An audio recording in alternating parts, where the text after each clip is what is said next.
नमस्कार विद्यार्थी मित्रांनो. सेतू अभ्यासक्रम इयत्ता 9वी, विषय सामाजिक शास्त्रे, दिवस 32वा. 9वीचं प्रकरण आहे आंतरराष्ट्रीय समस्या. सुरुवातीला आपण आंतरराष्ट्रीय समस्या म्हणजे काय याची माहिती घेऊयात. काही समस्या या केवळ एकाच देशाच्या राहत नाहीत, त्यांचा परिणाम अनेक देशावर व काही दिवसांनी जगातल्या सर्वच देशावर होतो. संपूर्ण जगाला भेडसवणाऱ्या या समस्यांना आंतरराष्ट्रीय समस्या असे म्हणतात. आणि या आंतरराष्ट्रीय समस्या सोडवण्यासाठी सर्व राष्ट्रांनी एकत्रितपणे प्रयत्न करण्याची गरज आहे. मग या आंतरराष्ट्रीय समस्या कोणत्या आहेत? तर मानवी हक्क, पर्यावरण, दहशतवाद यांच्याशी संबंधित आपल्याला या प्रकरणामध्ये चर्चा करायची आहे. जेव्हा आपण हे आंतरराष्ट्रीय समस्या प्रकरण अभ्यासू त्यावेळेला आपल्यामध्ये काही अध्ययन क्षमता निर्माण होणार आहेत. त्या अध्ययन क्षमता कोणकोणत्या आहेत त्या अगोदर आपण जाणून घेऊयात. मानवी हक्क जगातील प्रत्येक माणसाला प्राप्त होतात, हा विचार विकसित होणे. म्हणजेच मनुष्य जन्माला आला की त्याला हक्क प्राप्त होतात. म्हणजे मानवी हक्क जे आहेत ते जन्मतःच व्यक्तीला मिळत असतात. तो विचार प्रत्येकाच्या मनामध्ये विकसित झाला पाहिजे आणि तो विकसित होणं हे या प्रकरणाचं उद्दिष्ट आहे. भारतीय संविधान व कायदे याद्वारे मानवी हक्काचे संरक्षण कसे होते हे जाणून घेणे. पर्यावरण ऱ्हास ही एक जागतिक समस्या आहे, ही जाणीव विकसित होणे. निर्वासित म्हणजे कोण हे स्पष्ट करता येणे. आता सुरुवातीला आपण निर्वासित म्हणजे कोणाला म्हणायचं नेमकं आपल्याला पाहायचं आहे. ज्या व्यक्तींना अनिच्छेने किंवा जबरदस्तीने आपली मातृभूमी सोडावी लागते व आश्रय मिळवण्यासाठी किंवा सुरक्षिततेसाठी दुसऱ्या राष्ट्रात जाणे भाग पडते, अशा लोकांना निर्वासित म्हटले जाते. आणि अशा पद्धतीनं ही जी निर्वासिताची व्याख्या आहे की आपली मातृभूमी सोडून काय करावं लागतं आहे, बळजबरीनं अनिच्छेनं म्हणजे इच्छा नसतानासुद्धा आपल्याला आपला देश सोडवावा लागतो आणि दुसऱ्या देशात जाऊन राहावं लागतं, अशा लोकांना काय म्हणायचं आहे, निर्वासित. त्यानंतर आता 8वीचं प्रकरण आपल्या या अभ्यासासाठी उपयोगी पडणार आहे. 8वीचं प्रकरण आहे नागरिकशास्त्राचं नोकरशाही. आता नोकरशाही काय करते, तर नोकरशाही जी शासनाची धोरणं आहेत ती शासनाची धोरणं प्रत्यक्ष राबवण्याचं काम ही नोकरशाही करत असते. सरकार स्थापन होतं, मंत्रिमंडळ स्थापन होतं आणि सरकार जनतेच्या हिताचे निर्णय घेत असतं. जनतेच्या हिताची वेगळी धोरणं शासन तयार करतं, परंतु त्याची अंमलबजावणी करण्याचं काम ही नोकरशाही करत असते. त्या नोकरशाहीची माहिती आपण घेतलेली आहे. आता सेतू बांधणी आपल्याला करायची. 8वी अध्ययन निष्पत्ती क्षमता आहे की महाराष्ट्रातील शासन यंत्रणेचं स्वरूप स्पष्ट करतात. म्हणजे आपल्याला तर माहीत झालेलं, आपण मागच्या तासामध्ये पाहिलं आहे की महाराष्ट्राची जी शासन व्यवस्था आहे, विधिमंडळाच्या माध्यमातून आपलं महाराष्ट्राचं राज्यकारभार चालतो. शासन यंत्रणा कामकाज पाहते आणि त्याच्यामध्ये विधानसभा आहे, विधान परिषद आहे, स्थानिक शासन संस्था आहेत. या माध्यमातून महाराष्ट्रातलं शासन जनतेच्या समस्या, जनतेविषयी वेगवेगळी धोरणं, जनतेच्या अडीअडचणी, जनतेचे प्रश्न, जनतेसाठी विविध सुविधा पुरवण्याचं काम या यंत्रणेमार्फत केलं जातं. ते आपण अभ्यासलेलं आहे. आता आपल्याला काही थोड्याशा बाबी आठवायच्यात. त्यात पहिलं दिलं आहे की तुम्हाला माहीत असलेल्या संधी अधिकाऱ्यांची नावं सांगा. पहा, संधी अधिकारी म्हणजेच कोण, की त्यांची नियुक्ती कोण करतं, तर वेगवेगळ्या स्पर्धा परीक्षेतून मार्फत त्यांची नियुक्ती केली जाते. त्याच्यामध्ये UPSC ही परीक्षा आहे, केंद्रीय लोकसेवा आयोग, आणि MPSC एक आहे, महाराष्ट्र लोकसेवा आयोग. या माध्यमातून ह्या परीक्षा घेतल्या जातात आणि त्या परीक्षेमध्ये गुणवंत आणि बुद्धिमान कर्तृत्ववान व्यक्तींची नेमणूक संधी अधिकारी म्हणून केली जाते. मग काही अधिकारी आपण नावं ऐकलेली आहेत, तुमच्याही परिचयाचे असतील काही. विश्वास नांगरे पाटील असतील, तुकाराम मुंडेसारखे असतील, मनीषा पाटणकर असतील, कृष्णप्रकाश असतील. आत्ता आपल्या अहमदनगरचे जिल्हाधिकारी आहेत डॉक्टर राजेंद्र भोसले. असे विविध संधी अधिकारी आहेत, ते आपल्या परिचयाची अशी नावं आपण सांगू शकतो. त्यानंतरचा दुसरा प्रश्न आहे की शासनाच्या धोरणाची प्रत्यक्ष कार्यवाही कोण करतं? तर शासनाच्या धोरणांची प्रत्यक्ष कार्यवाही करण्याचे काम नोकरशाही करत असते. नोकरशाहीच्या माध्यमातून शासनाने घेतलेले जे धोरणं आहेत, निर्णय आहेत, त्याची प्रत्यक्ष कार्यवाही करण्याचं काम नोकरशाही करत असते. त्यानंतर आहे IAS म्हणजे काय? IAS याचं लॉंग फॉर्म आहे Indian administrative service. Indian administrative service म्हणजेच भारतीय प्रशासकीय सेवा असं म्हटलं जातं. IAS म्हणजेच भारतीय प्रशासकीय सेवा. त्यानंतरचा चौथा प्रश्न आहे, भारतात सनदी सेवांचे किती प्रकार आहेत? तर भारतामध्ये या सनदी सेवांचे 3 प्रकार आहेत. मग हे 3 प्रकार कोणकोणते आहेत? तर त्यातला पहिला प्रकार आहे अखिल भारतीय सेवा, दुसरा आहे केंद्रीय सेवा आणि तिसरा आहे राज्य सेवा. अशा पद्धतीनं भारतामध्ये संधी सेवांचे 3 प्रकार आहेत. त्यानंतर कृती आपल्याला दिलेली की आपल्या जिल्ह्यात विविध प्रशासकीय अधिकारी आहेत, त्यांची पदनिहाय नावं लिहा. वेगवेगळी पदं आहेत, ती पदं तुम्हाला सांगतो. त्याची जे प्रमुख आहेत ते तुम्हाला इंटरनेटवर सापडतील, त्यांची माहिती उपलब्ध होईल.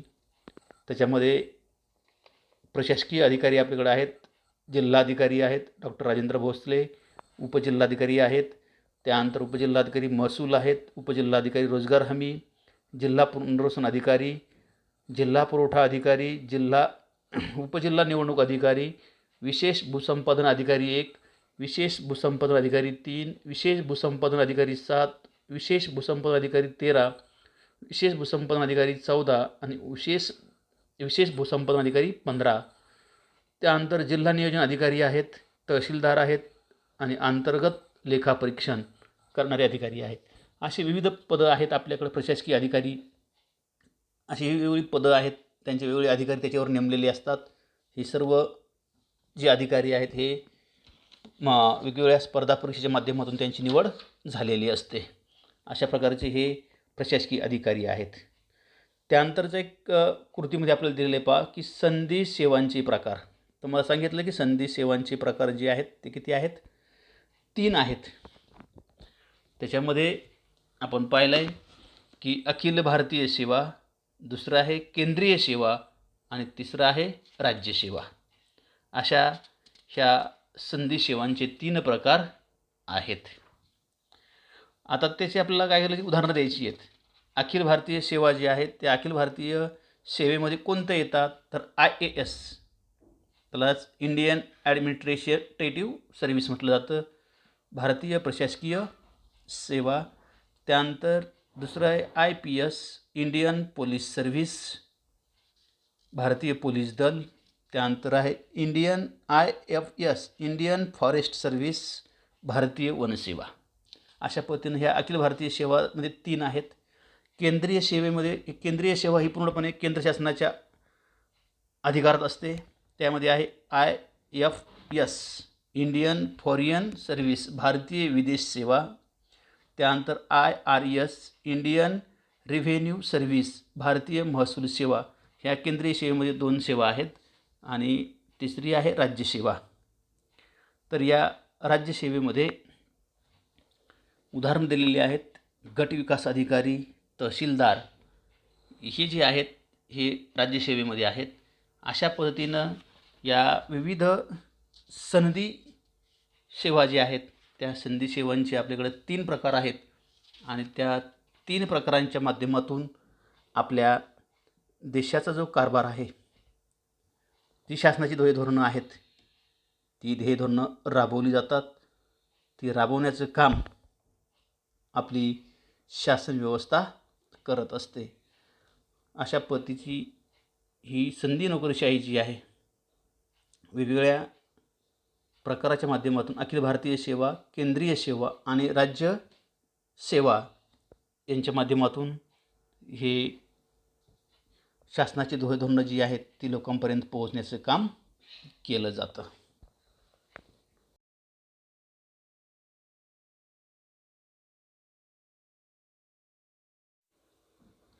नोकरशाहीचे स्वरूप. आता नोकरशाही स्वरूप कसं आहे तर ती कायमस्वरूपी यंत्रणा आहे. कर गोळा करणे, पर्यावरणाचं रक्षण करणे, कायदा व सुव्यवस्था राखणे, आपल्या सामाजिक सुरक्षितता देणे ही नोकरशाही आपली कामं सातत्याने करत असते, कारण ती कायमस्वरूपी जी यंत्रणा आहे. निवडणुकीनंतर नवे प्रधानमंत्री मंत्रिमंडळ सत्तेवर येऊ शकतं, परंतु त्यांच्या नियंत्रणाखालील नोकरशाही बदलत नाही, तिचे अस्तित्व कायमस्वरूपी असते. दुसरं एक स्वरूप आहे नोकरशाहीचं राजकीयदृष्ट्या तटस्थ. नोकरशाही राजकीयदृष्ट्या तटस्थ असते, याचा अर्थ की कोणत्याही पक्षाचं शासन अधिकारावर येवो, त्या शासनाच्या धोरणाची अंमलबजावणी नोकरशाहीने त्याच कार्यक्षमतेने व निष्ठेने केली पाहिजे. त्या संदर्भात संधीसेवकांनी राजकीय भूमिका घ्यायच्या नाहीत अथवा आपल्या राजकीय मतानुसार काम करायचे नाही. एखादा पक्ष निवडून हरल्यामुळे सत्तेवरून दूर होतो व दुसऱ्या पक्षाचे सरकार अधिकारावर येते. आपल्या सरकारची काही धोरणे हे नंतरचे सरकार बदलू शकते. अशा परिस्थितीत नोकरशाहीने तटस्थ राहून आपली जबाबदारी पार पाडली पाहिजे. त्यानंतर आहे अनामिकता. अनामिकता म्हणजे एखाद्या धोरणाच्या यश अथवा अपयशाला नोकरशाहीला थेटपणे जबाबदार न ठरवता त्याचे स्वरूप अनामिक ठेवणे होय. आपल्या खात्याचा कारभार कार्यक्षमतेने चालवणे ही मंत्र्याची जबाबदारी असते. एखाद्या खात्याच्या अकार्यक्षम कारभारालाही मंत्र्यांना जबाबदार धरले जाते. संधीसेवकावर जाहीर टीका होत नाही. संसद ही खात्याच्या गैरव्यवहारासाठी मंत्र्यांना जबाबदार धरते. या संदर्भात उत्तरदायित्व मंत्री स्वतः देतात व नोकरशाहीला संरक्षण देतात. अशा पद्धतीनं नोकरशाहीचं स्वरूप कायमस्वरूपी यंत्रणा, राजकीयदृष्ट्या तटस्थ आणि अनामिकता हे नोकरशाहीचं स्वरूप आहे. भारतातील नोकरशाहीचं महत्त्व. आता भारतातील जी नोकरशाही आहे तिची रचना अतिशय व्यापक व गुंतागुंतीची आहे. स्वातंत्र्योत्तर काळापासून जे अनेक महत्त्वाचे बदल करण्यात आले त्याची अंमलबजावणी या यंत्रणेने प्रभावीपणे केली आहे. आज आपल्याला जे अनेक चांगले सामाजिक बदल दिसतात त्याचे एक कारण म्हणजे भारतीय नोकरशाहीने ते धोरणांच्या अंमलबजावणीपासून सामान्य नागरिकापर्यंत आणले आहेत. नोकरशाहीमुळे राज्यव्यवस्थेला स्थैर्य लाभते.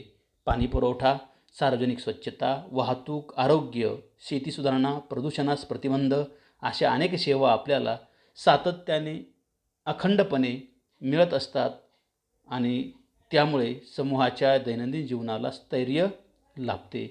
आणि नोकरशाही ही सुद्धा समाज परिवर्तनाचं एक साधन आहे. त्यामुळं त्यांनी स्त्रियांचे सबलीकरण असेल, बालकांचं संरक्षण असेल, दुर्बल घटकांसाठीच्या योजना याबाबत शासन जे कायदे करते ते प्रत्यक्ष आणण्याचे काम नोकरशाही करते. अशा पद्धतीनं नोकरशाहीचं भारतातलं महत्त्व आहे. त्यानंतरचं आहे की संधी सेवांचे प्रकार. तर संधी सेवांचे प्रकार 3 आहेत. अखिल भारतीय सेवा, केंद्रीय सेवा आणि राज्य सेवा अशा पद्धतीचे 3 प्रकार हे संधी सेवांचे आहेत. त्यानंतर मंत्री व संधीसेवक. मंत्री व खात्याचे संधीसेवक किंवा सचिव, उपसचिव पदावरील व्यक्ती यांच्यातील संबंध कशा प्रकारचे असतात यावरही त्या खात्याची कार्यक्षमता अवलंबून असते. खात्यासंबंधी निर्णय मंत्री घेतात, परंतु त्यांना निर्णय घेण्यासाठी आवश्यक ती सर्व माहिती संधीसेवक देतात. संधीसेवकांचे अर्थात नोकरशाहीची माहितीवर पूर्ण नियंत्रण असते.